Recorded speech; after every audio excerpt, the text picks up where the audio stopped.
नमस्कार, मैं हूं अनुराधा प्रसाद और आप देख रहे हैं इतिहास गवाह है। उत्तर प्रदेश में चुनाव अब संध्या काल की ओर बढ़ रहा है। अगले 2 चरणों में अब सिर्फ 111 सीटों पर मतदान होना बाकी है। मतलब पूर्वांचल के लोगों को अब मतदान करके अपना फैसला सुनाना है। अमेठी, रायबरेली, सुल्तानपुर, चित्रकूट, प्रतापगढ़, कौशाम्बी, प्रयागराज, बाराबंकी, अयोध्या, बहराइच, श्रावस्ती और गोंडा की 61 सीटों पर आज वोटिंग हुई। श्री राम की नगरी यानी अयोध्या के लोगों ने भी ईवीएम का बटन दबाकर अपना फैसला सुना दिया है। पिछले 3 दशकों से अयोध्या देश की, खास करके यूपी की राजनीति को प्रभावित करता रहा है। बीजेपी आज जिस मुकाम पर खड़ी है उसमें अयोध्या की अहम भूमिका रही है। सुप्रीम कोर्ट से अयोध्या का झगड़ा सुलझ चुका है।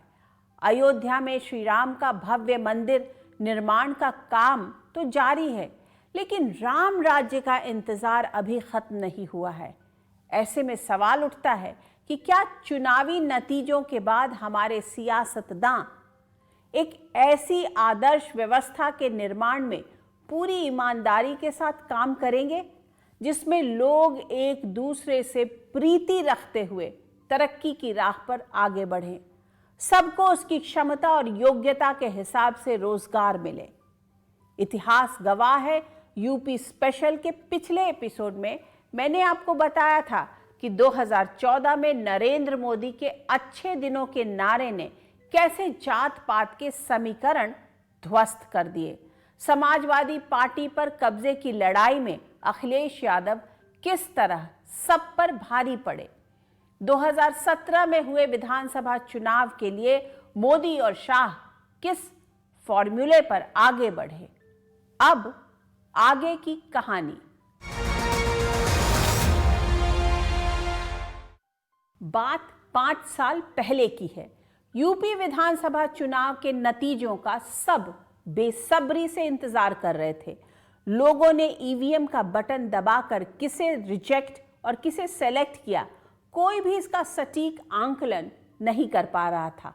कुछ पॉलिटिकल पंडित तो हंग असेंबली की भविष्यवाणी करने लगे थे।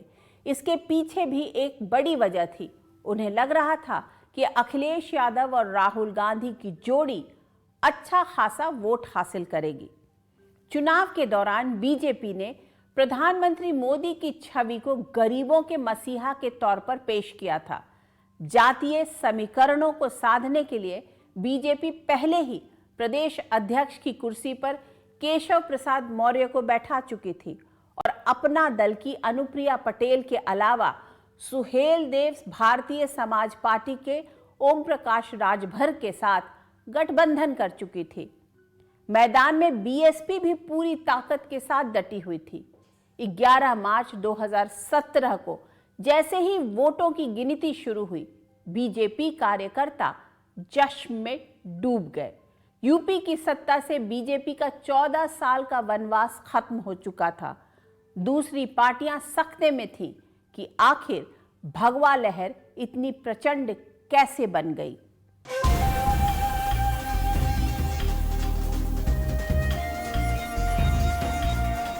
मोदी सुनामी ने फिर विरोधियों को दंग कर दिया।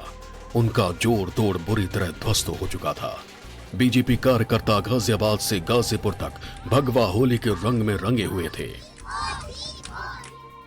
बीजेपी प्लस को 325 सीटें मिली, जिसमें से अकेले बीजेपी के खाते में 312 सीटें आईं। समाजवादी पार्टी और कांग्रेस गठबंधन को सिर्फ 54 सीटों से संतोष करना पड़ा। उसमें भी साइकिल के सिंबल से 47 उम्मीदवार ही विधानसभा पहुंचने में कामयाब रहे। बीएसपी को सिर्फ 19 सीटें मिली। पार्टी के कई दिग्गज चुनाव हार गए। भारतीय जनता पार्टी चूंकि अति पिछड़ों में और शिवपाल सिंह के टकराव में कुछ यादव वोट जो था वो भारतीय जनता पार्टी ने ले लिया, और इसमें कोई दो राय नहीं कि शिवपाल जी ने 17 के चुनाव में अपनी सीटें भले ही न जीत पाए हों, वो खुद चाहे खीर न खा पाए हों, लेकिन प्याले को उन्होंने गिरा दिया। कांग्रेस के पास खोने को कुछ था नहीं। कांग्रेस से उम्मीद ये जो कर रहे थे कि कांग्रेस का वोट बैंक इनको मिल जाएगा, वो कांग्रेस का वोट बैंक भी फिर इनको नहीं मिला। वो भी जो सवर्ण थे वो भाजपा में चले गए। दरअसल बीजेपी की रणनीति किसी खास इलाके, खास जाति या समुदाय पर फोकस करने की जगह हर घर और हर परिवार तक पहुंचने की थी। चाहे घर घर शौचालय बनवाने की मुहिम हो या फिर उज्ज्वला योजना के जरिए मुफ्त एलपीजी कनेक्शन देने की। मोदी सरकार ने विकास के एजेंडे को इस तरह आगे बढ़ाया और लोगों के सपनों को हकीकत में बदलने का वादा किया जो संभवतः उनके विरोधी नहीं कर पाए। कि जब ये लगा कि ये गठबंधन जो अखिलेश जी का और राहुल गांधी जी का है, ये सत्ता हासिल करने से दूर है, भारतीय जनता पार्टी सीधी लड़ाई में है और वो सत्ता हासिल कर लेगी, तो एक जो फ्लोटिंग वोट होता है वो प्लस जो सवर्ण वोट था वो भारतीय जनता पार्टी के साथ चला गया। उसमें दोनों के दोनों धराशायी हो गए और बहुजन समाज पार्टी चूंकि वो फ्रेम में ही नहीं रही, इधर जो पिछड़ा था वो इनके साथ था, कुछ चला गया शिवपाल जी के साथ, और बाकी जो दलित वोट में गैर जाटव था वो भी 17 के चुनाव में भारतीय जनता पार्टी ने उसमें डेंट किया। मोदी के हर फैसले का एक सधा हुआ मकसद होता है। नोटबंदी के दौरान जब सरकार ने कैशलेस ट्रांजैक्शन को बढ़ावा देने के लिए एक ऐप लॉन्च किया तो उसे भीम ऐप का नाम दिया। भीम यानी बाबा साहब भीमराव अंबेडकर। ये नाम सोच समझ कर रखा गया था। इसे दलितों को लुभाने की कोशिश माना गया। बीजेपी रणनीतिकार समझ चुके थे कि उनकी सभी पार्टियों के वोट बैंक में सेंधमारी की रणनीति पूरी तरह कामयाब रही है। भगवा लहर में अखिलेश यादव और मायावती किनारे लग चुके थे, लेकिन देश के सबसे बड़े सूबे के मुख्यमंत्री की कुर्सी पर बीजेपी किसे बैठाएगी, इसे लेकर तस्वीर साफ नहीं थी। लखनऊ से दिल्ली तक बीजेपी नेताओं की लगातार मीटिंग पर मीटिंग चल रही थी। सूबे के लोग और पार्टी कार्यकर्ता अपने अपने हिसाब से कई नामों पर गुणा भाग कर रहे थे। 19 मार्च 2017 को नई सरकार के शपथ ग्रहण समारोह की तारीख तय हो गई। तैयारियां पूरी जोर शोर से चल रही थी, लेकिन 24 घंटे पहले तक ये सवाल बना रहा कि बतौर मुख्यमंत्री शपथ कौन लेगा। बीजेपी कार्यकर्ता कभी मनोज सिन्हा के पक्ष में नारा लगाते तो कभी केशव प्रसाद मौर्य के पक्ष में। आखिरी मौके तक कयास लगते रहे और लखनऊ में पार्टी विधायकों की बैठक से 1 घंटे पहले सारे कयास धरे के धरे रह गए। एक ऐसा चेहरा सामने आया जो शायद प्रधानमंत्री मोदी के विकास के एजेंडे से मेल नहीं खाता था, लेकिन सूबे के बहुसंख्यकों को जोड़ने में उसे गजब की महारत हासिल थी। वो चेहरा था योगी आदित्यनाथ का। कहा जाता है कि बीजेपी और संघ ने बहुत सोच विचार के बाद योगी आदित्यनाथ के नाम पर मुहर लगाया, क्योंकि सन्यासी की कोई जाति नहीं होती। ये एक ऐसा दांव माना गया जिसका मकसद एक तीर से कई निशानों को साधना था। मसलन एक और राजनीति और समाज में जात पात के खांचों को तोड़ना, दूसरी ओर हिंदुत्व के नाम पर सबको जोड़ना। योगी आदित्यनाथ को मुख्यमंत्री बनाकर बीजेपी ने विपक्षी पार्टियों की सेक्युलरिज्म के नाम पर गोलबंदी को 0 सन्नाटे में पहुंचाने का इंतजाम कर दिया।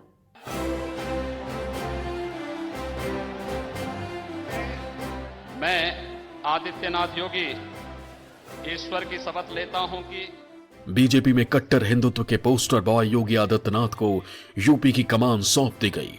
मतलब प्रधानमंत्री मोदी और अमित शाह ने योगी आदित्यनाथ पर पूरा भरोसा जताया। सन्यासी की कोई जाति भी नहीं होती है, लेकिन योगी जैसी राजनीति करते हैं उसमें राम मंदिर भी है, कब्रिस्तान भी है और बीफ पर बैन भी। संभवतः राष्ट्रीय स्वयंसेवक संघ और भारतीय जनता पार्टी की टॉप लीडरशिप भविष्य की राजनीति की दृष्टि से एक कट्टर हिंदुत्व के पोस्टर बॉय के तौर पर योगी आदित्यनाथ को लेकर आई। इस बार चुनाव प्रचार के दौरान अमित शाह ने खुलकर कहा कि अगर 2024 में मोदी जी को प्रधानमंत्री बनाना है तो 2022 में योगी जी को जिताना होगा। मोदी जी को फिर से एक बार 24 में प्रधानमंत्री बनाना है तो 22 में फिर एक बार योगी जी को मुख्यमंत्री बनाना पड़ेगा। भाइयों बहनों, उस दौर में बीजेपी रणनीतिकारों की कुछ ऐसी ही सोच रही होगी कि 2019 में मोदी सबका साथ सबका विकास के नाम पर जोड़ेंगे तो योगी हिंदुत्व के नाम पर। सूबे के जातीय समीकरणों को साधने के लिए केशव प्रसाद मौर्य और दिनेश शर्मा को उप मुख्यमंत्री की कुर्सी पर बिठाया गया। मुख्यमंत्री की कुर्सी संभालते ही योगी आदित्यनाथ सुपर एक्शन में आ गए और समाजवादी सरकार में लचर कानून व्यवस्था को दुरुस्त करना शुरू किया। उन्होंने बिना लाग लपेट कह दिया कि गुंडागर्दी करने वाले या तो यूपी छोड़ दें या गुंडागर्दी। सत्ता के संरक्षण में पल रहे गुंडे, माफिया, अपराधी, लुटेरे, ये सब के सब मेहरबानी करके तो उत्तर प्रदेश छोड़ करके चले जाएं, और अगर उत्तर प्रदेश में रहेंगे तो फिर उनके लिए 2 जगह होंगी। मुझे लगता है उस जगह कोई भी नहीं जाना चाहेगा और उसके बारे में वो तय कर लें क्या होना है। लॉ एंड ऑर्डर जो अखिलेश यादव के समय में बड़ी समस्या है, तो उन्होंने जो टॉप हिस्ट्री शीटर्स थे उनकी लिस्ट पर काम किया। उन्होंने जिसको कहते हैं कि लड़कियों की छेड़खानी न हो, इस पर काम किया। उन्होंने इसी तरह के कामों पर काम किया और उसको प्रतीक के तौर पर भी दिखाया कि देखिए बुलडोजर चढ़ा दिया, सीधे संपत्ति गिरा दी, जेल में भाग रहा है, सरेंडर करने के लिए आ रहा है, और इन सब ने योगी आदित्यनाथ की छवि को चमका दिया। बदमाशों पर नकेल कसने के लिए मुख्यमंत्री योगी आदित्यनाथ ने पुलिस को खुली छूट दे दी। ऐसे में पुलिस और बदमाशों के बीच एनकाउंटर की घटनाओं का ग्राफ तेजी से बढ़ा। महिलाओं की सुरक्षा के लिए बनी एंटी रोमियो स्क्वाड एक्शन में आई। महिलाओं से छेड़खानी करने वालों की शहर से गांव तक, चौक से चौराहों तक, खेत से पार्क तक में धर पकड़ शुरू हो गई। हालांकि एंटी रोमियो स्क्वाड के एक्शन को लेकर सवाल भी उठे। रोमियो के चक्कर में कितने पिट रहे हैं लोग, कितने अपमानित हो रहे हैं। हम तो केवल इतना ही चाहते थे, कम से कम रोमियो की असली कहानी तो बता देते हैं आप लोगों को। जो लोग स्क्वाड चला रहे हैं उनको कम से कम रोमियो को बदनाम नहीं करना चाहिए था इस तरीके से। अवैध बूचड़ खानों से लेकर भ्रष्ट अफसरों तक पर सुपरसोनिक रफ्तार से कार्रवाई होने लगी। योगी आदित्यनाथ को यह भी अच्छी तरह समझ में आ चुका था कि सरकारी कर्मचारियों और अफसरों को टाइट करना बहुत जरूरी है।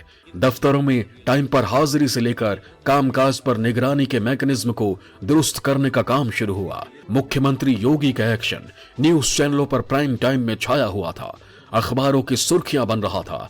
हालांकि इंसेफ्लाइटिस यानी जापानी बुखार से मासूमों की मौत को लेकर योगी सरकार पर सवाल भी उठे।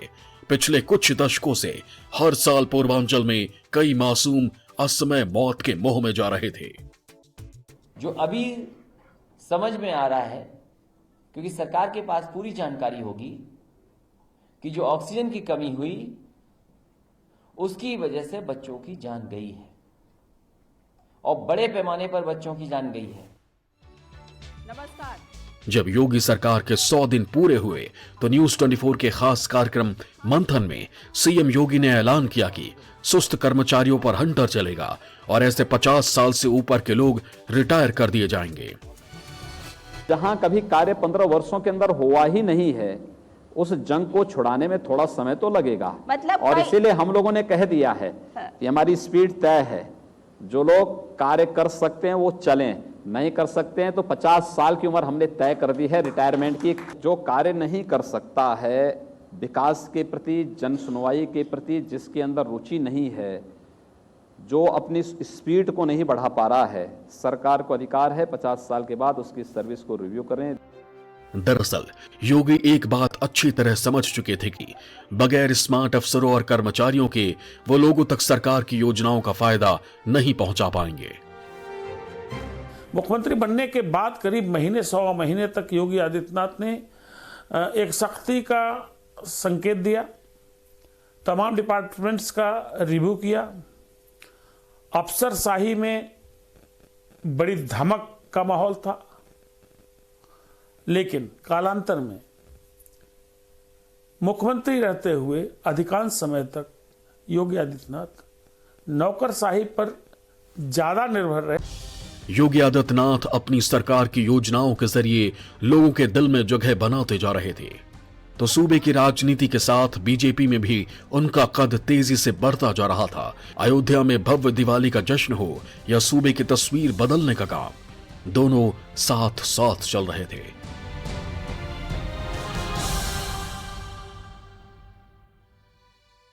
योगी आदित्यनाथ के बारे में कहा जाने लगा कि वो अपनी शर्तों पर सियासत करते हैं। उनके राज्य में अफसरों को इतनी खुली छूट मिली है कि वो विधायक और मंत्रियों की भी नहीं सुनते। देश धीरे धीरे 2019 लोकसभा चुनाव की ओर बढ़ रहा था। मोदी योगी के तूफान में अखिलेश और मायावती किनारे लग चुके थे। कांग्रेस पहले से ही हाशिए पर पहुंच चुकी थी। अखिलेश और मायावती दोनों के दिमाग में एक ही बात घूम रही थी कि 2019 में मोदी योगी को कैसे रोका जाए। समाजवादी पार्टी और बहुजन समाज पार्टी के सामने एक ऐसे प्रयोग का परिणाम था जिसमें बीजेपी को बिहार में शिकस्त दी थी। 2015 में लालू यादव की आरजेडी और नीतीश कुमार की जेडीयू ने पुरानी दुश्मनी भूलकर गठबंधन किया और बिहार में बीजेपी को रोकने में पूरी तरह सफल रहे। ये बात और थी कि लालू और नीतीश की दोस्ती ज्यादा दिनों तक नहीं चली। यूपी की सियासी फिजाओं में भी बिहार की तर्ज पर अखिलेश और मायावती के बीच गठबंधन को लेकर सुगबुगाहट तेज हो गई।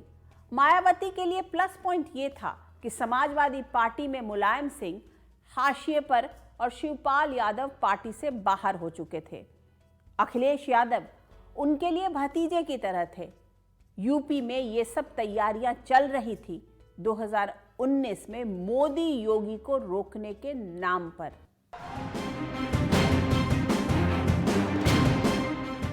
वो साल 2018 का था और महीना मार्च का।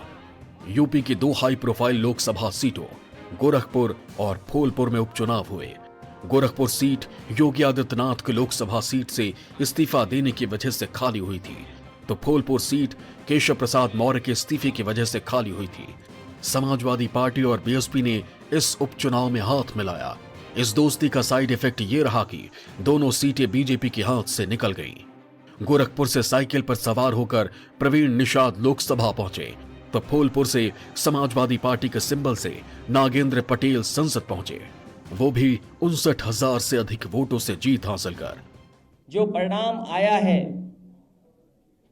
गोरखपुर लोकसभा का, फूलपुर लोकसभा का, गिनती हजारों की दिख रही है।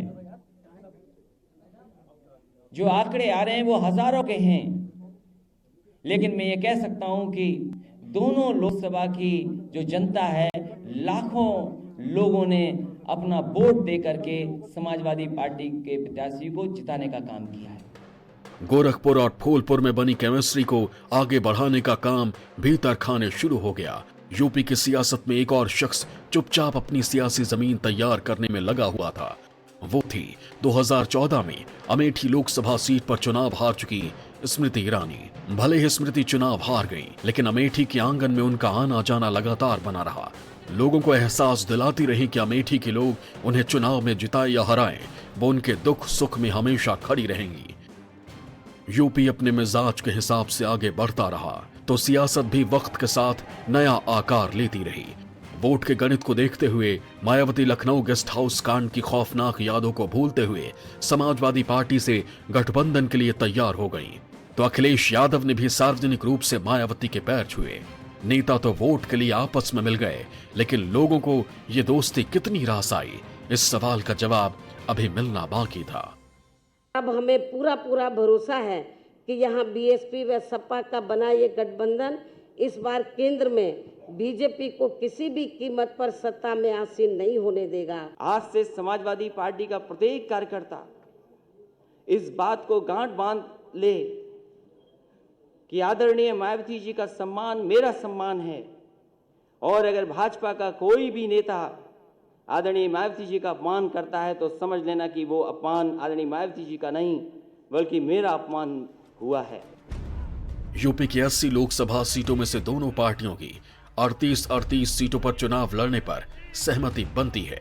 2 सीटें आरएलडी को देने का फैसला होता है, लेकिन आरएलडी इतने से तैयार नहीं दिखती। ऐसे में अखिलेश अपने महागठबंधन के प्रयोग को कामयाब बनाने के लिए अपने कोटे की एक सीट आरएलडी को देते हैं।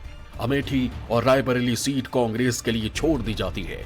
यूपी का चुनावी अखाड़ा सज जाता है। बीजेपी के महारथी एसपी बीएसपी गठबंधन पर प्रचंड प्रहार शुरू कर देते हैं। साथियों, बुआ हो या बबुआ, यूपी की समझदार जनता को ये लोग सिर्फ जाति में बांटकर देखते हैं। यूपी के अखाड़े में हर वो दाव आजमाया गया जिससे ज्यादा से ज्यादा वोट अपने पाले में खींचा जा सके। जात के जोड़ तोड़ से मुफ्त की रेवड़ियां दिखाने तक, हिंदुत्व से राष्ट्रवाद तक। यूपी के लोगों ने भी बहुत हिसाब किताब लगाकर वोट दिया। जब चुनाव के नतीजे आए तो बीजेपी रणनीतिकारों के चेहरे फिर खिले हुए थे। सूबे की 62 सीटों पर कमल खिल चुका था, तो महागठबंधन के खाते में सिर्फ 15 सीट आई। उसमें भी मायावती की बीएसपी लोकसभा में 0 से 10 सीटों पर पहुंच गई। इसमें सबसे ज्यादा नुकसान समाजवादी पार्टी का हुआ। साइकिल पर सवार होकर सिर्फ 5 उम्मीदवार लोकसभा पहुंच पाए। राहुल गांधी भी अपनी अमेठी सीट नहीं बचा पाए। अमेठी ने स्मृति ईरानी को अपना नया नेता चुन लिया। नरेंद्र मोदी दोबारा प्रचंड बहुमत से प्रधानमंत्री की कुर्सी पर बैठे। जब 2019 के लिए लोकसभा का रण सज रहा था, उसी दौर में सुप्रीम कोर्ट में अयोध्या विवाद पर सुनवाई चल रही थी। बीजेपी जिस मुकाम पर खड़ी थी, उसमें अयोध्या का बड़ा योगदान था। देश के बड़े और पेचीदा विवादों में से एक अयोध्या विवाद को सुलझाने की कई कोशिशें हो चुकी थी, लेकिन कोई सर्वमान्य रास्ता नहीं निकल पा रहा था। बात 2019 के अगस्त महीने की है। तत्कालीन chief justice of India Ranjan Gogoi की अध्यक्षता वाली 5 सदस्यीय संविधान पीठ ने इस मामले में रोजाना सुनवाई का फैसला किया। 40 दिन तक चली सुनवाई के दौरान सभी पक्षों की दलील सुनने के बाद सुप्रीम कोर्ट के 5 जजों की संविधान पीठ जब अयोध्या विवाद का फैसला लिख रही थी, तो उसके सामने कुछ सवाल थे। मसलन, विवादित 2.77 एकड़ जमीन पर किसका मालिकाना हक है? क्या विवादित जमीन पर मुस्लिम पक्षकारों का दावा पुख्ता है, या फिर विवादित जमीन पर हिंदू पक्षकारों का मालिकाना हक है?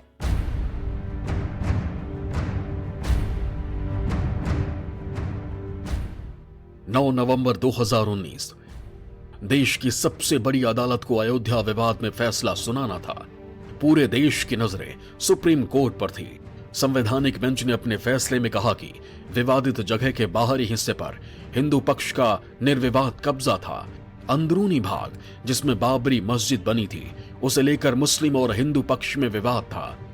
आखिरकार सबूतों, गवाहों, ऐतिहासिक तथ्यों और एएसआई की रिपोर्ट के आधार पर सुप्रीम कोर्ट ने रामलला को विवादित जमीन का मालिकाना हक सौंप दिया। मुस्लिम पक्षकार यह साबित करने में असफल रहे कि विवादित ढांचे पर उनका मालिकाना हक है। ऐसे में सुप्रीम कोर्ट ने अपने फैसले में मुस्लिम पक्ष को भी मस्जिद के लिए 5 एकड़ जमीन देने का फैसला सुनाया। साथ ही राम मंदिर ट्रस्ट के गठन के लिए सरकार को निर्देश दिया। इसके लिए डेडलाइन भी तय कर दी गई। प्रधानमंत्री मोदी ने साफ साफ कहा कि अयोध्या केस में फैसले को किसी की हार या जीत के तौर पर नहीं देखा जाना चाहिए। सर्वोच्च अदालत का ये फैसला हमारे लिए एक नया सवेरा लेकर के आया है। इस विवाद का भले ही कई पीढ़ियों पर असर पड़ा हो, लेकिन इस फैसले के बाद हमें यह संकल्प करना होगा कि अब नई पीढ़ी नए सिरे से न्यू इंडिया के निर्माण में जुटेगी। अयोध्या का झगड़ा सुलझ गया। 5 अगस्त 2020 को अयोध्या में भव्य राम मंदिर के निर्माण के लिए भूमि पूजन का कार्यक्रम हुआ। अयोध्या को संवारने से लेकर भव्य दिव्य राम मंदिर के निर्माण का काम तूफानी रफ्तार से चल रहा है, लेकिन पिछले कुछ वर्षों में राम के नाम पर वोट बैंक की सियासत ज्यादा कारगर नहीं दिखी है। मुझे लगता है कि राम मंदिर को लेकर के भारतीय जनता पार्टी की जो अपेक्षाएं थी, पॉलिटिकल माहौल उसके पक्ष में बनता दिख नहीं रहा है। यहां तक कि वह अयोध्या जहां राम मंदिर का निर्माण हो रहा है, बताते तो यहां तक हैं कि वहां भी योगी आदित्यनाथ के रोड शो के पहले भारतीय जनता पार्टी के कैंडिडेट की स्थिति बहुत अच्छी नहीं थी। जब असर अयोध्या में नहीं दिख रहा है तो समूचे उत्तर प्रदेश में राम मंदिर निर्माण का कोई प्रत्यक्ष प्रभाव और राजनीतिक लाभ मुझे नजर नहीं आ रहा। बीजेपी ने जिस तरह से फ्रंट फुट पर हिंदुत्व की राजनीति को आगे बढ़ाया, उसके बाद विरोधी पार्टियों के नेताओं का भी मंदिर दर्शन तेजी से बढ़ा है। नेताओं की धार्मिक आस्था बंद कमरों से निकलकर सार्वजनिक रूप से दिखाई देने लगी है।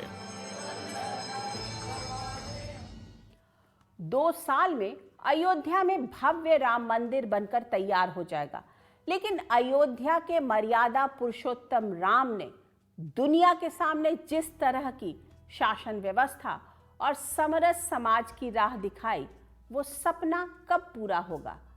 सबका साथ, सबका विकास के साथ सबका सम्मान भी जरूरी है। क्या हमारे सियासतदान वोट बैंक की राजनीति और चुनाव जीतने के अवसरवादी रवैया को त्याग कर लोगों के चहुमुखी विकास के बारे में ईमानदारी से काम करेंगे? अवध के लोगों ने किस सोच के साथ ईवीएम का बटन दबाया है, इसका खुलासा तो अगले महीने 10 मार्च को होगा। पूर्वांचल के लोगों को अगले 2 चरणों में अपना फैसला सुनाना अभी बाकी है। आज के इस एपिसोड में बस इतना ही। अगले हफ्ते बात होगी यूपी पॉलिटिक्स के साइलेंट फैक्टर्स की। तब तक के लिए मुझे दीजिए इजाजत। निष्पक्ष खबर, सटीक विश्लेषण और अपने हक से जुड़े मुद्दों के लिए आप देखते रहिए न्यूज़ 24। नमस्कार।